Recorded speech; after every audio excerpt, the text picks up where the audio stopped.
7h30, c'est l'invité café. Bonjour à toutes et à tous, c'est l'invité café de ce lundi 30 janvier, Edgar Chung, le vice-président du COSODA, le comité des sociétés d'assurance. Edgar, bonjour. Bonjour. Alors, grosse semaine là qui vient de s'écouler après les intempéries pour les compagnies d'assurance. J'imagine que vous êtes submergé de demandes d'indemnisation. Plus de 500 dossiers ont déjà été déposés. Mais pour certains, la prise en charge n'aura guère lieu. Pourquoi ? Alors, il faut savoir que la garantie des inondations n'est pas une garantie obligatoire en Polynésie. C'est une garantie optionnelle et donc, et malheureusement, pas beaucoup d'assurés ont choisi cette option-là. Mais les compagnies sont mobilisées et comme vous venez de le dire tout à l'heure, aujourd'hui on est à 500 dossiers, il y aura probablement un peu plus dans les jours à venir parce que les demandes continuent à arriver, mais toutes les compagnies effectivement sont mobilisées pour s'occuper de leurs clients, même si leurs assurés n'ont pas pris cette option-là. Parce que les compagnies donc ont mis en place un système pour recueillir toutes les informations, constituer les dossiers et remettre donc ces dossiers-là à la commission d'indemnisation. Donc je lance un appel aux assurés pour leur dire, même s'ils n'ont pas cette garantie, de venir quand même déclarer pour se faire recenser et constituer donc le dossier. Alors, est-ce que vous pouvez nous expliquer, parce que certains assurés, que ce soit pour l'habitation, pour l'automobile ou même les commerces, en étant assurés, comme on dit, tout risque, par exemple, ils croient pouvoir bénéficier d'une indemnisation, mais ce n'est pas le cas, car il y a des options que les assurances proposent, mais que l'assuré ne prend pas. Oui, effectivement, les garanties, comme les garanties inondation, ne sont pas obligatoires en Polynésie, contrairement à ce qu'on a dit. Donc, il appartient donc aux assurés, après analyse donc, de leur risque, de souscrire ou non donc à cette garantie. Et effectivement, ici, on a constaté que la fréquence d'inondation ici n'est pas importante et il est difficile pour l'assureur de sensibiliser les clients à partir du moment où ça arrive pas souvent. Contrairement à l'incendie par exemple, on voit bon an mal an qu'il y a une dizaine d'incendies par an, donc les gens sont sensibilisés et ils souscrivent l'incendie. Ce n'est pas le cas pour l'inondation, donc il est très difficile pour l'assureur donc de sensibiliser et de demander à l'assuré de souscrire à cette garantie. Vous avez pris des dispositions exceptionnelles, hein, comme vous l'avez dit. En quoi ça consiste justement? Parce que les personnes qui n'étaient pas forcément assurées pourront prétendre à une indemnisation, mais j'imagine qu'ils ne seront pas indemnisés à 100% pour un véhicule, par exemple, neuf. Alors effectivement, on est confronté à deux cas. Plutôt à trois situations. Il y a des gens qui n'ont aucun contrat d'assurance. Là, l'assureur ne peut rien. Ensuite, il y a des gens qui ont souscrit un contrat d'assurance, mais ne comportant pas la garantie inondation. Ça, c'est le deuxième cas. Après, il y a le troisième cas où les gens qui ont souscrit donc la garantie inondation, mais avec des garanties insuffisantes. À savoir, les gens, ils pensaient pas que le dommage serait aussi important. Donc, que font les assureurs? Les assureurs sont en train de recenser tous ces cas-là. Pour les gens qui sont dans le deuxième et le troisième cas, effectivement, certaines compagnies sont en train d'étudier dans quelle mesure ils peuvent aider leur assuré à au moins être indemnisé sur une base extra-contractuelle. Mais là, il ne m'appartient pas à moi de dire telle compagnie fait telle chose. Il faudra que chaque assuré se renseigne auprès de sa compagnie. Alors en Polynésie, il existe 5 grosses compagnies d'assurance, environ une dizaine, hein, si on compte aussi les compagnies mineures. Chaque compagnie a sa manière de fonctionner. Vous me disiez tout à l'heure que certaines compagnies proposent des packages avec des garanties intempéries, inondations, etc. D'autres, ce sont des options.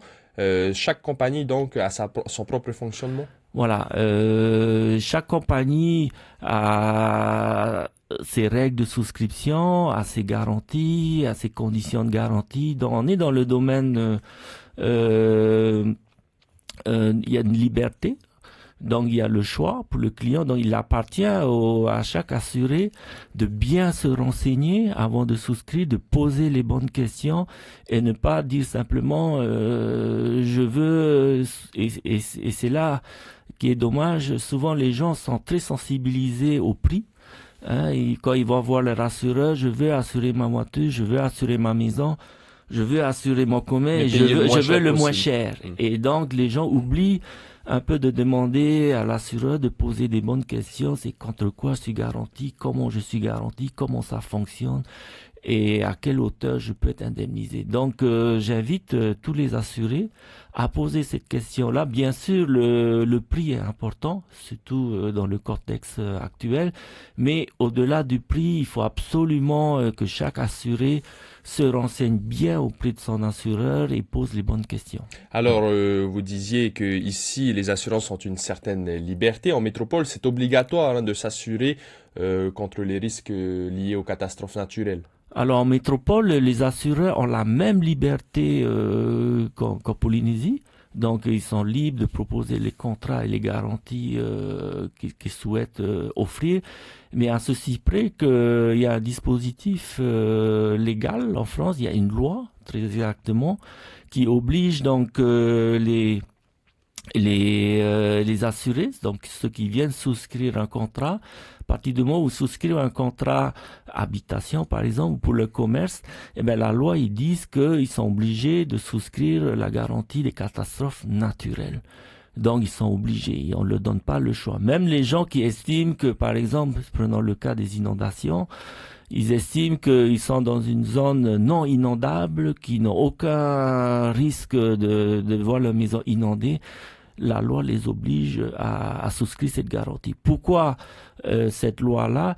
C'est parce que ça permet donc de mutualiser donc les risques et ça permet donc aux assureurs de disposer d'un volume de primes suffisant pour faire face à des sinistres qui peuvent être très très très importants. Est-ce qu'en Polynésie on ne pourrait pas rendre obligatoire également ce type de couverture d'assurance? Alors oui, beaucoup de gens parlent de rattacher la Polynésie au système métropolitain, mais là il faut savoir que nous sommes un territoire d'outre-mer, donc nous n'avons pas cette possibilité-là. Et d'autres personnes disent pourquoi pas ne pas mettre un système local en place. Et là, on se heurte à des difficultés techniques parce que la Polynésie reste un pays où une population n'est pas aussi importante qu'en métropole. Donc, il est difficile dans ce cas-là de mutualiser donc les risques. Il faudrait en tout cas une loi du pays pour que ça se fasse. Il faudra une loi de pays, il faudra de la concertation, il faudra aussi que les gens, quelque part, les assurés, acceptent aussi de payer. Prenons le cas des assurés qui sont sur un atoll. Par définition, ils sont pas confrontés au même risque qu'ici. Il n'y a pas de vallée, il n'y a pas de rivière, il n'y a pas d'inondation. Il faudra leur expliquer que il va falloir quand même qu'ils payent une prime parce qu'il y a un système de mutualisation. Pour terminer rapidement, Edgar, vous estimez à plus de 600 millions la prise en charge par les assurances. Rapidement, est-ce que ce chiffre pourrait évoluer et quels sont les délais de remboursement pour ceux qui ont subi des sinistres? Effectivement, aujourd'hui, nous sommes à 600 millions. Ce chiffre peut augmenter puisque nous sommes toujours en train de recueillir les déclarations. Et donc, les assureurs ont déjà commencé à verser des indemnités pour leur permettre des provisions, on va dire, pour leur permettre aux assurés de faire face aux premières dépenses. Et dès qu'ils recevront donc les rapports des experts, l'indemnisation interviendra très rapidement. Pour ceux qui ne seront pas pris en charge par les assurances, ils se tournent vers le pays, vous les orientez vers le pays rapidement? Donc on leur demande de venir quand même aux assurances pour constituer les dossiers. Et donc les assureurs transmettront le dossier donc aux personnes chargées de gérer ça. Merci beaucoup Edgar Chung. Je rappelle que vous êtes le vice-président du COSODA, le comité des sociétés d'assurance. On espère donc que ça va bien se passer pour tous les sinistrés. Merci Edgar et très belle journée à vous. Merci. C'était l'invité café, 7h30 du lundi au vendredi.